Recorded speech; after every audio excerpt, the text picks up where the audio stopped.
gwe buli kyolina oba osamba mupiira ng'ogusambidde ku ngeri omubaka gyayigiriza jamwejjana muno olinya waaki akuyiseeko kitegedde talina okukuyita kati kimukubisa ate okugulwazi agulwazi muleka agenda ateebe kati kimukusambise kiki ye teyazonye goolo gwotegedde yagenza okujjamu tayagala goolo kati akusaza agenze kati osamba wano nebweba mmesi emesegi yagekozesa ngaesala ekkubo si gyekozesa ngaeyita mu nsiko kuba ekimanyi gwezanyira wano eyinza okufuuka chapati ate bw'obanga mulamu nnyo kolanga nnyo okimanyi nti essaawa yonna olwala tojja kukola so nga ate bw'obadde okola ng'oli mulamu Allah asigala akugabirira ng'oli mulwadde buli kyonna kyobadde obadde owaayo wallahi alladhi la ilaha ghayru akawunti ye egendako sente z'obadde owaayo ayuha al-ikhwa tugenda okulya tukyalina amaanyi tolina sukaali tolina siriimu tolina kanza tolina covid seekeyo si yensonga ekusiba ku nsi kuno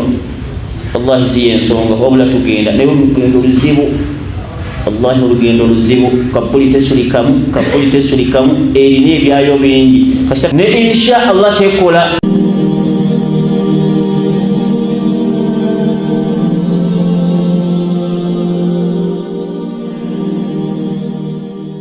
yali ku nsi kuno olina okufa hadha qawlu rabbuna jalla wa ala wa man asdaka min Allahi qiila ani ayinza okwongera ebigambo ebituufu ebitalina kubuusabuusibwa illa Allah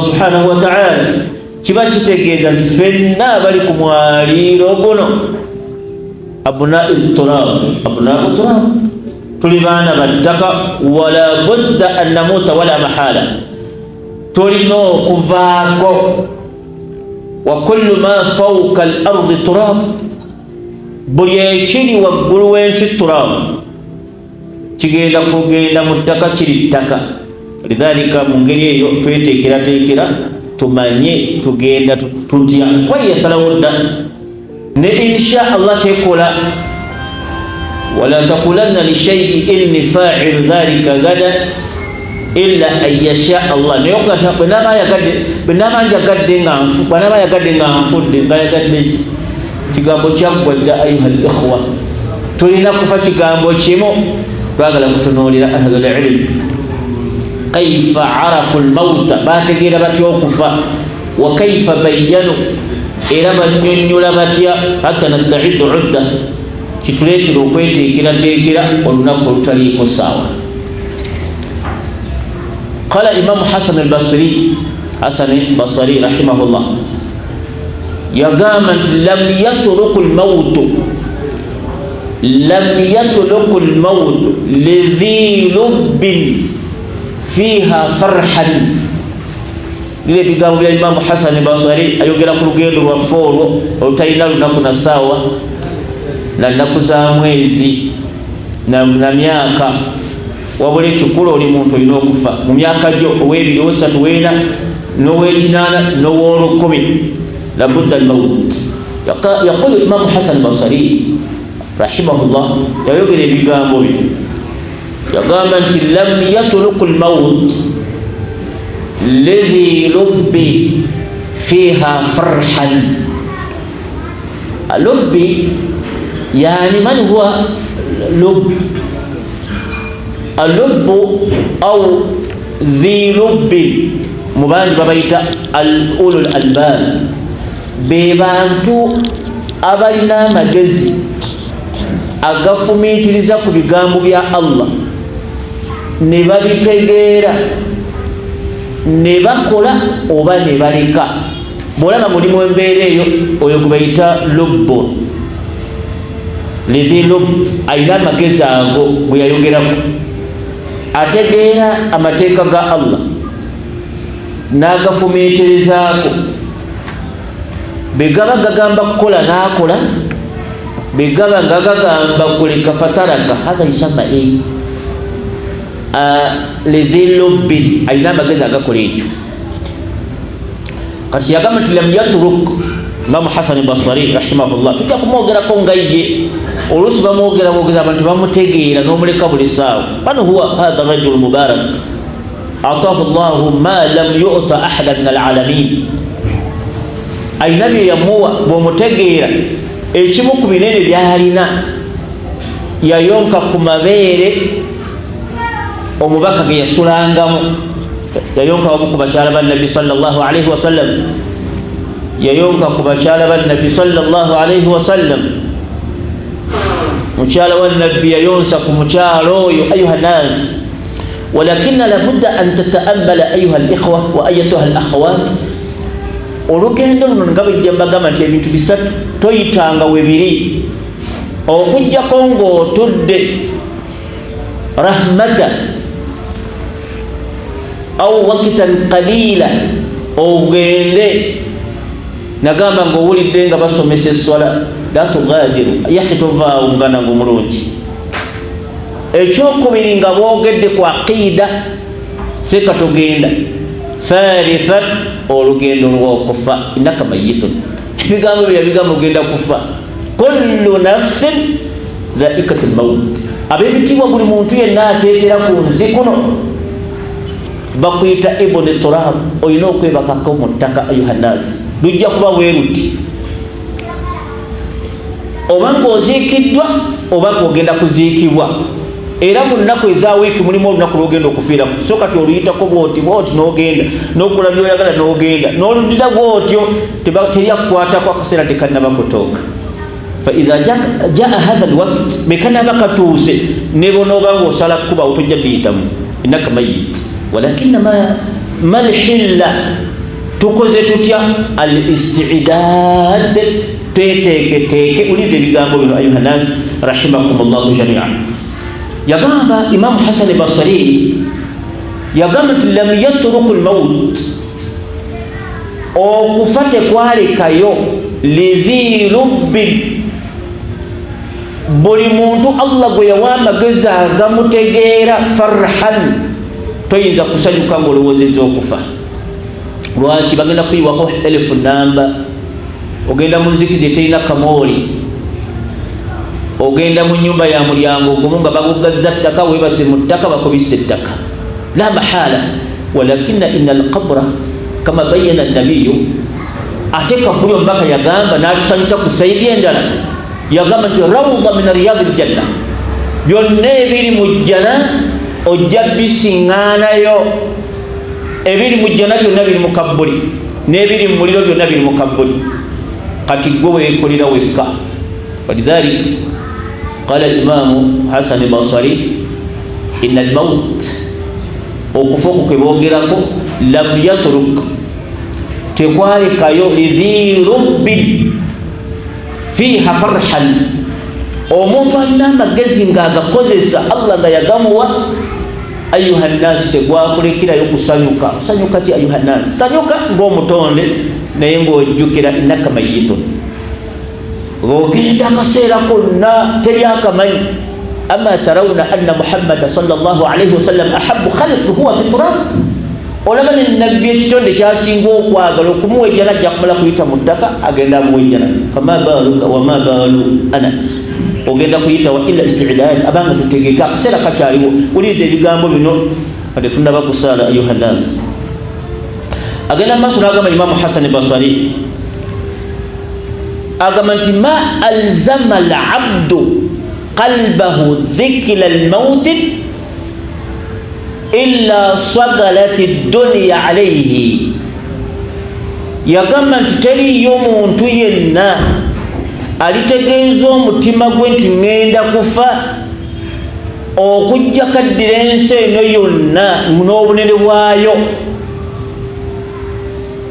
n'agisoggola n'efuuka nga bw'olaba akanyama akali mmannyo, n'agifunza n'aginafuya n'agiraba bubi ng'akanyama akali mmannyo.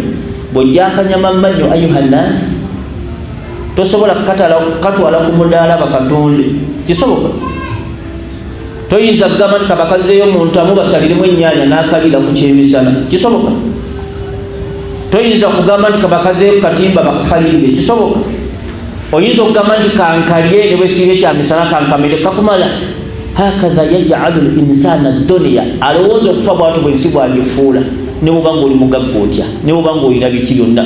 Imaamu Hasan agamba bw'atyo omuntu bw'afuula ensi, wahaana jamii'a ma fiiha, buli kintu kyonna tekimuwasanya ekiri mu nsi. Lwaki? innahu mayyit, agenda kufa.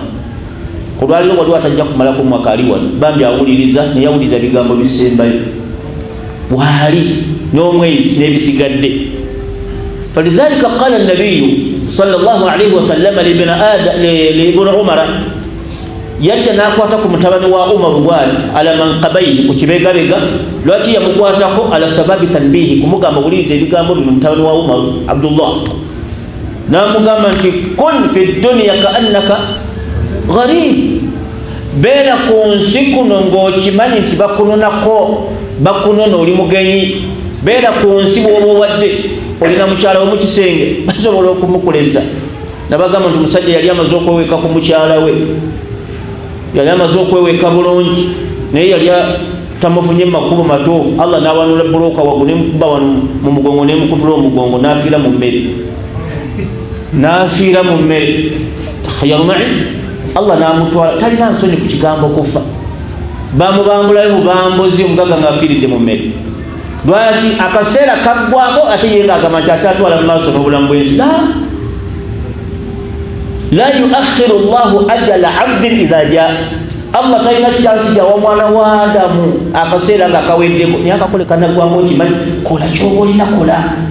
Uli ebigambo bya mutabani wa Umar, yagamba nabbi yagamba mutabani wa Umar, kun fi dunya ka annaka gharib, bw'obanga oli ku nsi obwongo bwonna buteeke ku nsi tibannona.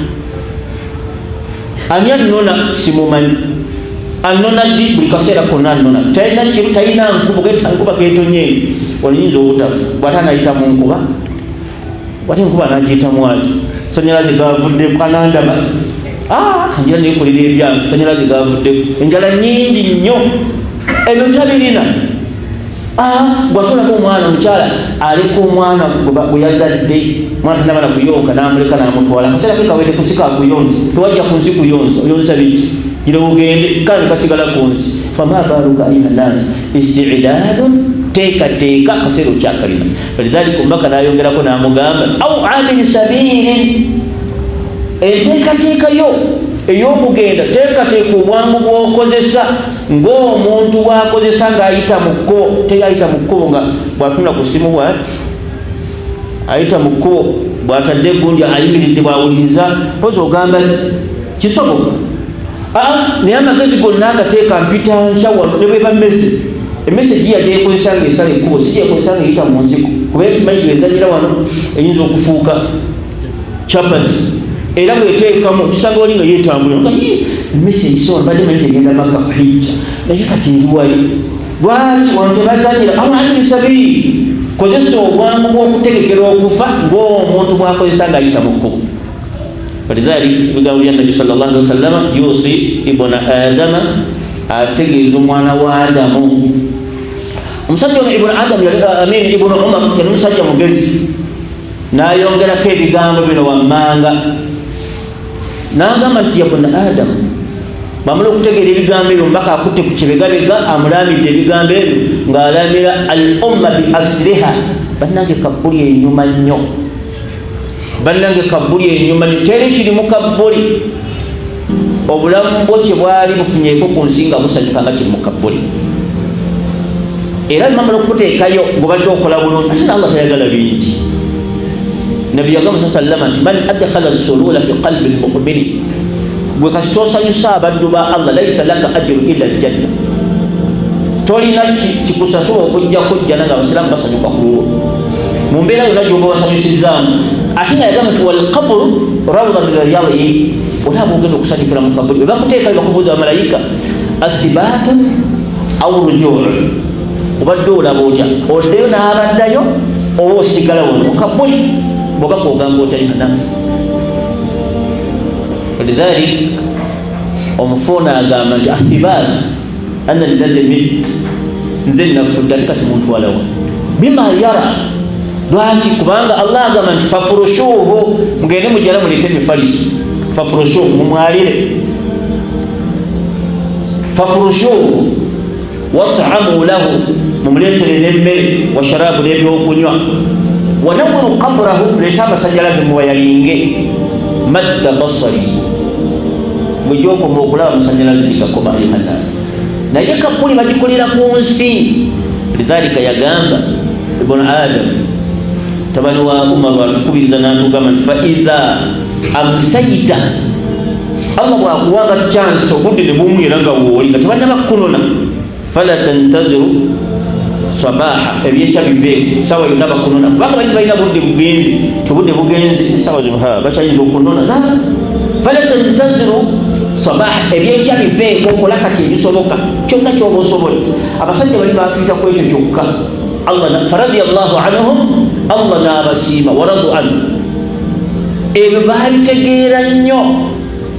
Omusajja nga asobola okuwaayo obulamu bwe bwonna ne bugenda lwakusanga kabuli ennungi, asobola okuwa bakyala be kabuli erungiwe, asobola okuwa emmaali ye yonna ate ne yeetonda nti ensonyiwa ezo zembadde nnena nagafunanga ezo zembadde nnena naye nga akuwadde obukadde bumeka. Twagamba Ibn Abbas, Abdurrahman ibn Auf yatunda ettaka lye.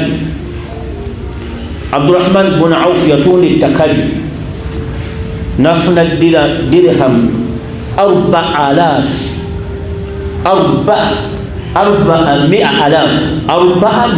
senti emitwalo 4. Sente ezo dirham emitwalo 4 oba kati buwumbi bumeka.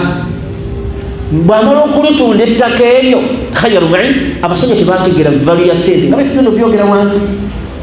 Kati wadde awaka n'akaaba.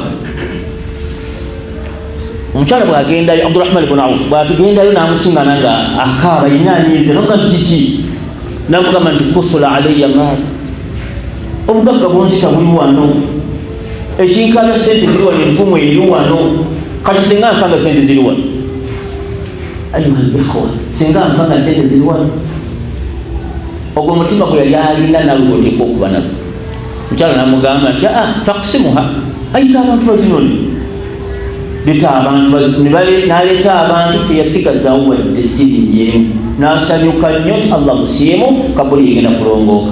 Walidhalika ayuha al-ikhwa, agenda mu maaso n'agamba fa idha asbahata, Allah bwakuwa chance n'okeesa, fala tantazir masa, ebyolweggulo biveeko. Malayika eri tekeeriwa, bannange tekeeriwa, tekummanyi buli muntu yenna ali kuli yesita wano waali kaseera ke kasigadde. N'olunaku lw'onoofeera ensonga lwaki oluyitako, olw'emmanda oluyitako, n'oluyitako n'okaddiira ku olwo ng'oyitako luyite, naye akaseera bikanaggwako tojja luyitako. Oba ineebeera subuhi oba dhuhuri, zijja kujja ozirabe wali nga zizze nga betwazogerako emabega oli ayuhadazi. Walidhalika nagamba nti darusu eno bw'ogisanze wonna sooka otuule omanye gy'olabe. N'agamba ekigambo nti khudh sihatika limardika, ate bw'obanga mulamu nnyo kolanga nnyo, okimanyi nti sawa yonna olwala tojja kukola, so nga ate bw'obadde okola ng'oli mulamu, Allah asigala akugabirira ng'oli mulwadde. Buli kyonna ky'obadde owaayo, wallahi alladhi la ilaha ghayru, akawunti ye egendako sente z'obadde owaayo, oba oyavuwadde oba olwadde, esola z'obadde osaala, salatu layl, salatu duha, sunanon mutlaqan, sunan muqayyada, obadde ozisaala eri zisigala zigenda n'obulungi bw'obusiraamu. Lidhalika n'agamba nti khudh, gezesa nnyo, faayo nnyo, sihatika limardik, nga tunnaba kulwala kola nnyo. Allah yatugamba subhanahu wa ta'ala, yatugamba nti wabitagi fima ataka Allahu ddala al-akhirah, gwe buli kyolina oba osamba mupiira ng'ogusambidde ku ngeri omubaka gy'ayigiriza gyamweggana, muno olinya waaki akuyiseeko kitegedde talina okukuyita kati kimukubisa ate okugulwaki agulwaki muleka agenda ateebe kati kimukusambisa kiki ye teyanonya eggoolo gwotegedde yagenza okujjamu tayagala ggoolo kati akusaza agenze kati osamba waaki sajja akusaza agende mulwanyise nga tanaba kugirayo kukusala ogumujjeko ogende kati akusaza agenda ate omukuba omusajja amenyeko ogugulu wabtagi fima ataka Allahu ddala al-akhirah la yu'minu ahadukum hatta yuhibba li akhihi, oyagala ggoolo naye mulekere ggoolo agenda ateebe. Omupiira tulina okugobwa gwe muzannyo, tulina okugobwa tulina okugoba, naye gusambire ku milla, musajja mulaba agenda kukona waggulu guno omulina wansi n'okuba ntabwo katulakyo mumenyi gwe tosobola kutuukayo kati omukubira yo omusungu ogujjamu okukubira omusajja okugala ogumumiri mwena mwanzikuzanyi dhalika wabitagi fima ataka Allahu dala al-akhira kabuli tugikolera tuli ku nsi naye nga totudde wano kusoma tojja kutegeera kabuli bwekanagana idhan yagamba nti wakhudh min sihatik limardik kola nnyo ng'okyali mulamu bw'oba obadde oli bulungi nnyo likkakeka nga asigala akuwa bwe bulungi bwa Allah subhanahu wa ta'ala era abaddu be n'agamba nti wa min hayatika limautik ng'okyali mulamu kolerera okufa ng'okyali mulamu teryafa n'akola ayuha nnaas okola okyali muki okyali mulamu falidhalika qala nabiyu omubaka yagamba akhwafu ma akhafu ala ummati bannanga ebintu byentiisa umma eno ntya nnyo nga nvuddewo alhawa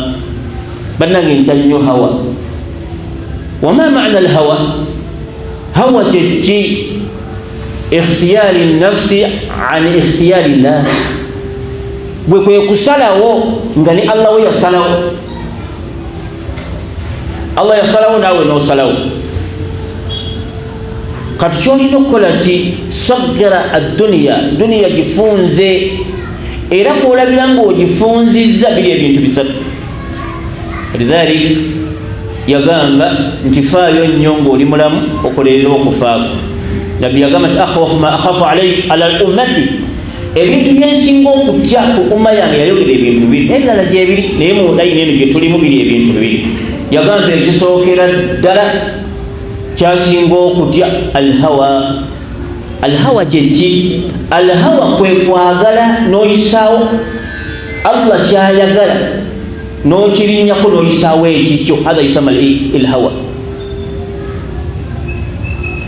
yagamba nti batiisa nnyo fa inna alhawa yudhillu alhaq okwagala kw'omuntu kusazaamu amazima okwagala kw'omuntu kusazaawo amazima watulul amal n'okulaba nti olina obuwangazi buwanvu muntu abeera onalegeta nti akyali nnyo ajja kukola neewayo akaseera kitaali ku basajja bali Abdurrahman ibn Auf yatunda butunzi poloti nadda mu nyumba n'akaaba sente ziyinjuwadde wala nayinza okukaaba awanika omukono tumusabire ku dwa Allah mu ngeri ayinza okukaaba nga sente ziyinjuwadde waali oba mwagala muliro tumwagala jjana Yohanansi kati gwe bugagala okaaba bukaabi okola otya onyonya haramu waali yenna omukokombo omweti olinga agende wakitaawo walidhalika ayuha ikhwa ekigambo ky'omubaka kigambo kikulu tuwe ebigambo bimaka enkizo tuwe ebigambo by'abamanyi enkizo lidhalika qala nabiyu akhwafu ma akhafu ala ummati alhawa omuntu okukulembeza omutima ku Allah kyayagala n'agamba watulul amali n'omuntu ajja kubeerawo ng'alaba alina ekiki obuwangazi gye buli natamanya nti inna almauta idha jaa malaika webezze la yuakhir wala yustaqdam tekeereya ate tegiraati teyangwiriza tyawno mutu tetannabaagatunna omwana abadde akyali muto olinda afeddi mwana abadde akyali muto kati obukulu bwe gubadde obumanyiddi falidhalika ayuha ikhwa ekigambo ky'okufa kyaffe tugenda bw'okimanyi ti omwaka guno waliwo atudde mu dalusu eno naye nga tagumalako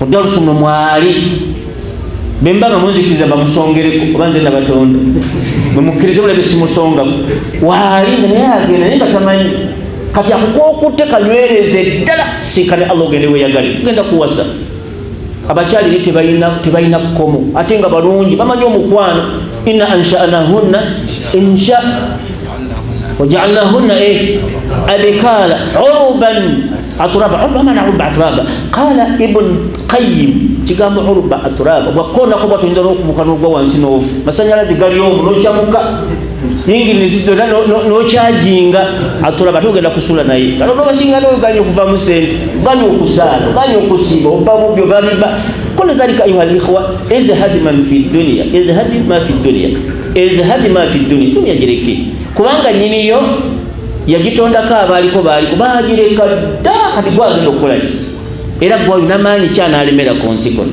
Walidhalik nabbi atya nnyo omuntu okwesiba ku kwagala gwe ate n'alowooza nti akyalinayo ekiseera. Kwolabira imamu Daqaq, imamu ayitibwa Daqaq omu ku bamanyi yatugamba nti kwolabira ddala nti omuntu agonzezza ebyo era nnyonnyola ekigambo tul amal.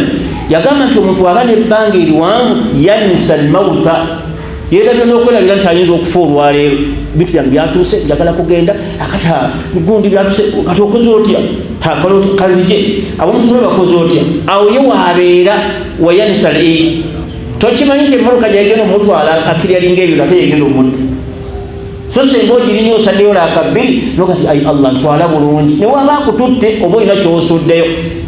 Ab'ebitiibwa ntegereke. Lidhalika tunatera okumaliriza. Daqaq yagamba nti kwolabira nti okufa okugonzeza mu bintu bisatu. Imamu Daqaq yagamba ekisookera ddala ta'jili tawba. Omuntu ategedde okufa yu'ajjilu tawbatahu, ayanguwa nnyo okola okwenenyeza Allah we, ayanguwa nnyo okwenenyeza Allah we.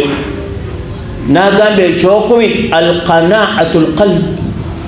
Bannange ne bwafuna ekikumi ng'afunye ekikumi aba mutebenkevu nnyo kuba kimanyi ekyange tekiyinza kugenda wa Sulaiman abadan. Oyo musajja kyeyali mpasizza singa abadde wakumpasa ebisaalize byonna omukyala byaba nayo omusajja amuwase mbirina, naye lwaki tampasizza Allah si gwe yangerera. Qanaa alqalb, n'amatira n'ekyo nakati otusi wange nokati sijja kulya riba, tekisobokera ddala Allah butampase nti ate ngende ndye riba la nomanya nti nsi zange.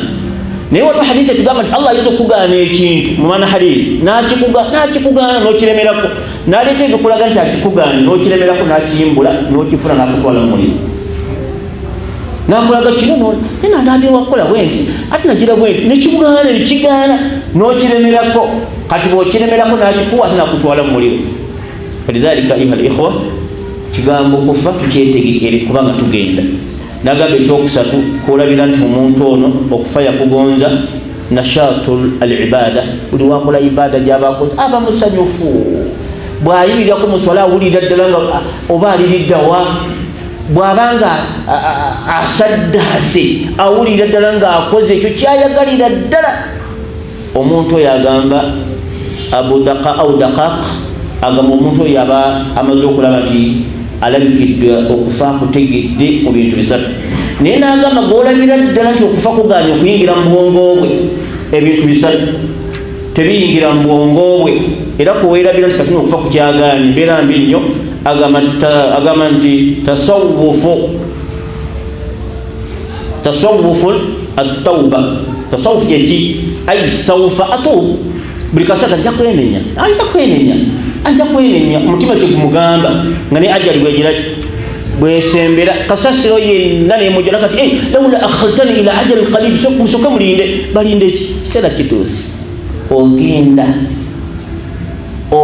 lwaki Allah ibada gyasinga okuweerako ejjana mu bwangu yakuwaayo. Kyova nti omuntu agisaba waliwo ebintu bigenda okuwa fa asaddaka, ekigambo fa asaddaka bijja ebirundi ebiri. Waliwo ekigambo nti fa asaddaka ne fa asaddaka soke muleke wallahi mbalayirira Allah awo abalayira ngenda kusaddaka n'ebyenda mbiweere n'ebyenda bana babyetaaga nja kuleka bigize ti akaseera kaliwo tetuze kutola zaka, tetusoloza zaka.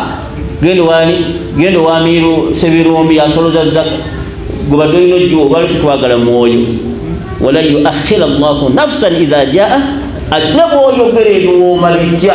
So nga ate mwana wattu omuntu akayana nnyo okufa singa alaba nga byakuze birungi agende yedire ku mbigi gende yekyakalire alabye ku byana biri eyo biyitire bikulinzi byana birungi, walakina istidadun okweteekerateekera ng'okyali ku nsi. Falidhalik n'agamba kulabira omuntu tasawufu at-tawba, kaseera gamba nja kwenenya. Ekyokubiri kwomulabira adamu ridha, tasiima buli kyafuna ye tamatira, buli kaseera tamatira n'amaliza ng'akoze ne haramu. Ekyokusatu takasulu fil ibada, bwagenda okukola akola bukozi mulimu naye talina na ssanyu asaala busaazi kubanga okusaala kotose. Aina tadhhabu arwah, tumaliriza emyoyo giragawa, emyoyo gikuŋŋaanirawa? Emyoyo gikuŋŋaanira fi baiti bayadun. Allah alina enyumba bagiyita White House, eri mu ggulu lya musanvu bagiyita baitul bayad, njeru nnyo. Tajma'u fihi arwahul mu'minin, buli avanga mukkiriza yenna eggwanga lyonna gikuŋŋaanya obunene nnyo mpitirivu. Watatalaqa arwahul mu'minin, tusisinkana era nga bwejja obasinkana. Waliwo wano bwe bajja okusiŋŋanayo ate wali ajja okusisinkanayo abali olubye bali ng'ojja kwaniriza oba bajja kukwaniriza. Ennyumba ebagiyita baitul bayad au darul bayad kama qala Imam Qurtubi eri fi samai sabia. Be bakutwalayo ogirabako era gyotuukira nga bakakugjamu omwoyo. Watalqa kulla mu'minin, buli musiraamu yenna omusisinkanayo, buli musiraamu yenna omusinkano baba bali nnyo anxiety iga, bagala kulabako, jangu tuula wano. Buli muli oyo gwokuyita ne bwogenda olwaleero bo tebalina kiro wadde misana. Bonna abaafa baganda bo baani, baseeka sentamu baani, bonna tugenda basinkana singa obeera mwabo, era bajja kukwaniriza bulungi nnyo, jangu tuulako wano. Ono bwakubuuza nti wani ye hadise birungi omulesi akola ki? Sheikh Abbas akyayazina atoloza sente za kasolya tyaha yono meyazivakudda kasolya Sheikh Abbas yakavakudda soloza mulaloza mumanyi olina kati aduahu mumuleke innahu kharaja min qammi dunya. Sajja avudde wantu wazibu, soko liko okubuuza ani asoloza sente z'ekyengera, soko omuleke awummulemu, soko omuleke amala okuwummula tugenda mubuuza ate anaddawa. Eno teri kusaala, teri kusiiba, teri kuwoba, tutuula butuuzi wano bukyaka na bukyakazi tubeere wano. Amuleke amale okuwummulamu wamaaso kumbuulire, amale okuwummulamu katono insha Allah nga wakatuuka ng'emyoyo gijja bakubuuza nti kakati abasiraamu b'egundi bakyasaala, kino kiri kitya? Baagala kumanya ekiri ku dunya. Bw'omala okuwummulamu onatandika obbatemera Sheikh Abbas n'ogwobuzo bamukuba emiggo, alina sente zeyabulankanya bamukuba emiggo bamujja nako si akyasoloza. Kati waliwo omusajja oyo, omusajja nga yali mulungi, bamukuona emiggo, yasaba sente za kamera ate natazituusa. Olinga akubuuza ate kakati ab'ekyengera abo kati bakyatunda ennaanasi, ebintu ebifaanagana ebyo. Falidhalika babuuza ku bantu, Hajjati Fatuma ate aluwa omukyalo oyo yasalanga empuuta awo akyaliwo, ama atakum oyo wano yeti yajja tumulabanga oyo yafadda nga sinaba kufa. Bali nga bagala zoheba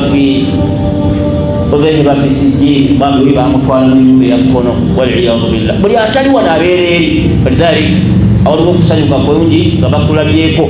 Yali nga nyonyola yagamba nti kagaibi yuqaddimu ila ahlihi, ng'omuntu eyatambula edda n'ababulako baba bali awo ng'agiraki ng'akomawo. Ensanyuka eyo gy'osanyukira omuntu oyo n'okumanya wali abadde, wakadhalika n'emyoyo bwe gibeera nga giwankawankira okukulabako n'okubuuza n'okubanyonyola kyeri kiri ku nsi. Yabange twetegeke kuba tugenda, ayuha ikhwa tugenda. Okulya tukyalina amaanyi, tolina sukaali, tolina siriimu, tolina kanza, tolina covid. Seeka eyo si y'ensonga ekusiba ku nsi kuno, wallahi si y'ensonga, wabula tugenda naye olugendo luzibu. Wallahi olugendo luzibu, kapuli tesulikamu, erina ebyayo bingi. Kasita tugenda mu maaso n'okubinyonyola insha Allah tujja kubiraba. Tujja kukomaawo darusu yaffe y'olwaleero nga tunyonyodde ebigambo bya Imamu Hasan al-Basri, ne tunyonyola ne Abdullahi ibn Umar n'ombaka kyakisinga okututiisa ffe ng'abantu. Tujja kutunulira ensonga bbiri eziganya abantu okutya okufa, okuteetegekera kufa. Ekisookera ddala hubbu dunya, okwagala ensi, wajjahalu n'obutasoma, ebisinze okufuuka ensonga z'abantu okuba tebeetegekera olugendo oluzibu olwo olunene ennyo mpaka lyatambula edda. Walhamdulillahi rabbil alamin.